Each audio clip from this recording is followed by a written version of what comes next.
Hello guys, কেমন আছেন সবাই? আশা করি সবাই ভালো আছেন।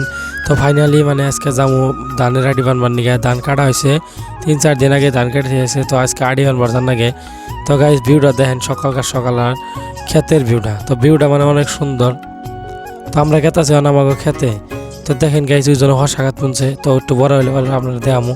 তো আমাকে আলামিন কি করতেছে, একবারে ফুটছে আড়তে আড়তে একটা বোতল লেগে যাচ্ছে। তো আমার সে হাই আসছে কইতেছে, আজকে তো ভাই তোর কাম করো না, কষ্ট করো না মেলা। তো আলামিনটা কইলে, আমি এত বড় বোতল নিয়ে তুমি কী করবা? কই এত বড় বোতল দিয়ে পানি খামো। আমি কিছু কি একলা পানি খাবে না, 4-5 জন মিলিয়ে খাবে? কয় 10-20 জন মিলিয়ে খাম।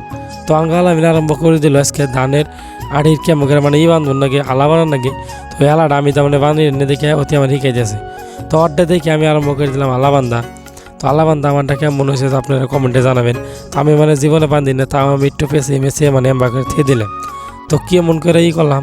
আর দেখেন এইরকমভাবে আমরা আড়ি থুবিয়ে নিয়ে সুন্দর করে ঘুষ করে নিয়ে তারপর এই আড়িটা আমি করুম বান্ধুম।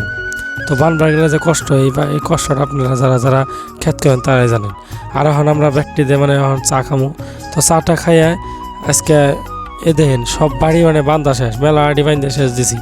তো আজকের ব্লগটা এসছে, যদি ভিডিওটা ভালো লাগে থাকে অবশ্যই আপনারা লাইক কমেন্ট শেয়ার দিয়ে যাবেন।